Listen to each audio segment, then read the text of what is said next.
So, welcome everyone to this installment of the CSPC 2024 interview series. I am Alessandra Zimmerman, a longtime CSPC volunteer and also head of a R&D budget and policy office back in the United States. I'm here with Christopher Smith, one of UKRI's executive chairs and the international champion. So, welcome to CSPC. So glad to have you here. Thank you so much. It's brilliant to be here. I'm really excited to be at the conference, and it's great to be back in Canada. So, UKRI is obviously a UK-based funder. What benefits are there to having a presence in Canada? So it's wonderful to be here because I get to visit. So the first thing is I've got the chance to come, and I'm really pleased. So that's obviously top of the list. Much more seriously, having an international presence for UKRI is important in lots of ways. We have multiple sites of various kinds across the world, but our key offices are in India, in China, and in North America. And we're really pleased that it's North America generally, so we have an office in Washington, DC, but this is the 5th anniversary of our Canada presence. Our Canada presence is important because Canada is such a brilliant partner as a researcher, but having a physical presence here means that the person is able to get into those critical meetings with other funders, with universities, understand the relationships, the geography, the shifts and changes that happen across our research funding landscapes. And that allows us to plan, it allows us to be strategic, and it allows us to measure success much better than if we were doing it from afar. And I get to come to Canada. So, you've talked about your specific presence in Canada, but why are international scientific collaborations specifically important between democracies? What comes of them?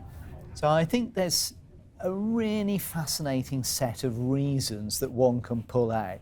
They start from things like citation indices. So you can say very clearly that internationally co-authored papers are more cited than single country authored. You can run through those things. You can see that the ability to bring teams together opens up opportunities, so international facilities. One of my colleagues in UKRI has just been made Director General of CERN. We're thrilled, so that's the big Large Hadron Collider, doing all that kind of amazing stuff. That's an international community. You couldn't do that work if it wasn't being done internationally. But you used a really interesting word, Alessandra. You talked about democracies. And there's something about the scientific method which is about the search for truth, and the search for truth in a way that has integrity. And truth and integrity, it seems to me, are absolute critical values for democracies. We can't flourish as democracies if we aren't truthful and if we don't have integrity. Those values, which are part of method and rigor, are also part of politics and about building civic communities. So those are some of the kind of ladder of reasons that I would pull forward. Okay. And relatedly, how does science diplomacy impact UKRI's work? What does it enable that you would not have been able to do otherwise?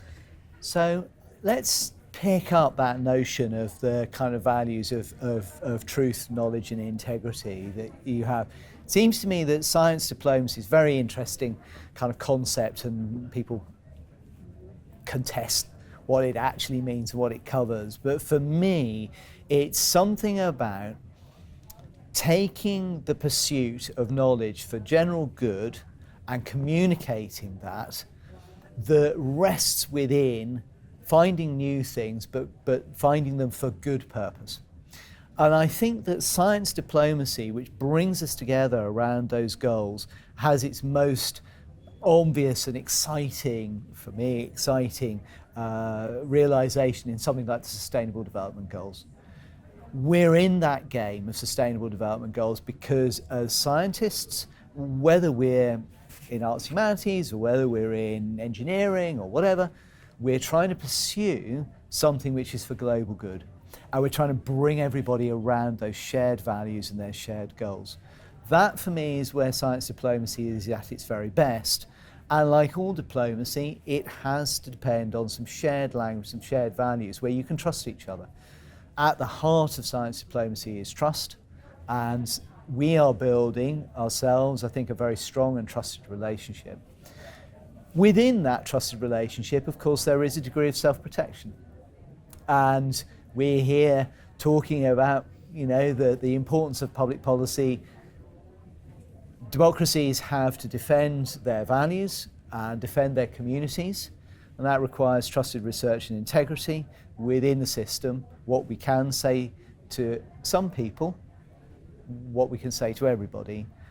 And understanding that together, I think, has a much greater role than the sort of defensive way that I've put it. It actually promises a future where more people can be part of that conversation.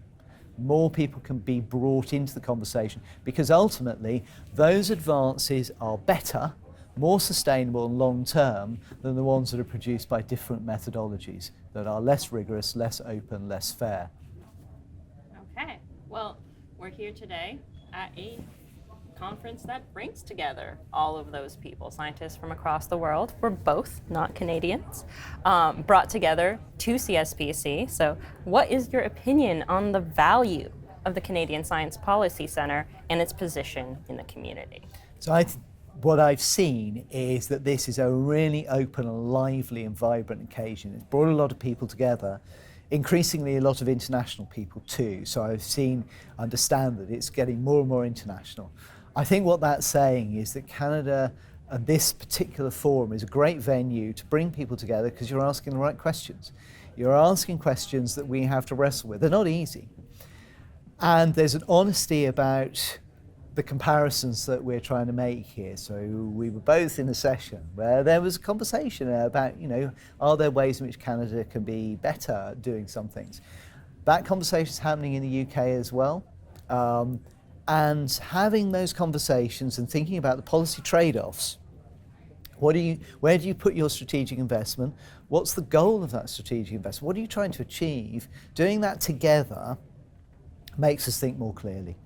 So I see this as a really helpful venue. I'm delighted to be here. I hope it's not the last time I get to be at it, because I just can see that it's something that's evolving and getting momentum. And those kinds of multilaterals are the best ones to be in. And you see them year on year, growing, changing, and then changing us as we engage with them.